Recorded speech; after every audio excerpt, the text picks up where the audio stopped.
Now we'll look at the other really key element besides the players, and that is the ball.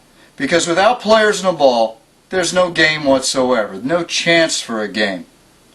Now what is it that the ball gives us in terms of learning that if we take the ball out, the kids can't learn? Well, the first thing is that it gives you the main moments. Remember that back on that other video. That in possession, losing possession, opponents in possession, now regaining possession. It's the ball that gives you that basic element. The other thing it gives you, along with the main moments now, is a basic task. Here even in 2 verses 2. The basic task for this player is, I have the ball, what am I going to do? And the basic task for this player is, I'm supporting the player, what am I going to do? For the 2 Reds, same thing. They have a basic task, what are they going to do? Oh, I don't have the ball anymore. You have the ball. We've just switched tasks. So when the ball changes either in the teams or inside a team, everything changes in the game. Now this creates a demand for the players to learn how to go through these transitions, whether it's the 4 main moments, whether it's the change in the jobs, the positioning on the field.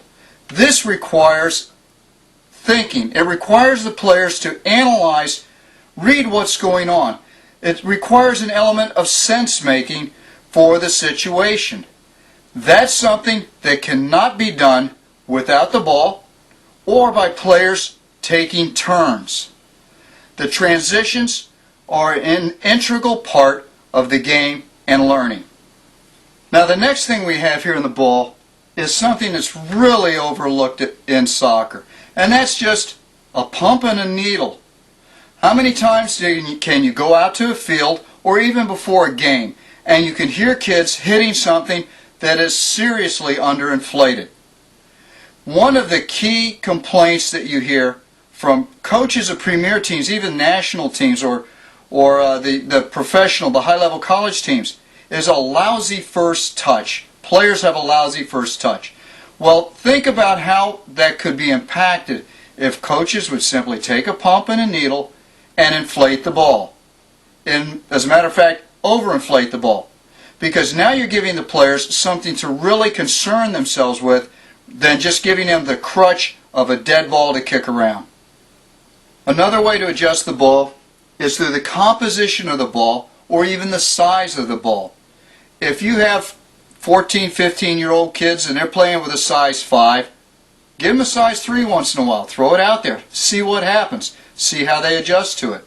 If you have kids playing with a size 3, get the little size 1 or size 2, even a tennis ball. Let them play with that. You can adjust the composition of the ball. You can get a futsal ball, play on a hard surface. That way, the futsal ball is a dead ball. It rolls slower. It doesn't go quite as far, and it actually makes control for inexperienced kids a little bit easier. It is a great tool to help in positional play. A Brazilian footy ball is a dense rubber ball with a lot of bounce. It will bounce for a long time, but it doesn't go real far. Just think of those old red rubber playground balls that you had in elementary school. How you could bounce it and it just wouldn't stop bouncing, but you couldn't throw it hard any distance whatsoever. It's like that. Now that's a ball that if you give to kids on a hard court, gives them different problems. Now their control is being tested and improved, and that's the type of thing you want to do just in that situation. A volleyball is another great tool. When you're introducing kids to heading a ball, don't give them a regular ball to head. Let them develop their confidence by heading a volleyball. You want to take the volleyball, pump it up nice and full so that it has a real feel to it and they can actually strike it, and then they get the feedback from the strike as to what they're doing. If they're really shy and you want to take a extra step, there are things called volleyball trainers, which are oversized and even lighter. And they're a great tool to help kids learn heading the ball and even bending the ball at times. They can start to get some of the mechanics down on things like that. Now another thing on the ball is the number of balls. So here we have a little training session, 2 versus 2, basic game, goals at opposite ends. Coach is over here and has a large supply of balls right next to him. So as the players play, up the ball goes out, the coach immediately puts a new ball in. Wherever the coach wants to do, you can give it to the team that's in possession or just play it out free.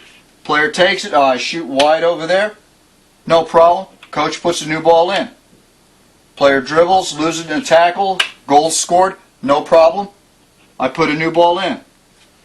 What happens then are those periods of time where the game dies when the kids are chasing the ball after a goal, when there's any kind of stoppage in play, and the kids are able to relax and go, oh, like, okay, no big deal. Now I've got about 10-15 seconds I can sit back here and watch. The coach eliminates that. All it takes is a good supply of balls right on hand. Now there are times when a coach will work without a ball on very specific problems for individual players with specific needs. There'll be times where a coach can play a game with 3 or 4 balls on the field, and that'll be all right too. That'll be to achieve some other objective. But if you believe that the coach's role is to help the players play better soccer, and that a soccer coach coaches soccer and not something else, then you're going to have 1 ball on the field at any one time. Those other times we'll look at in other videos.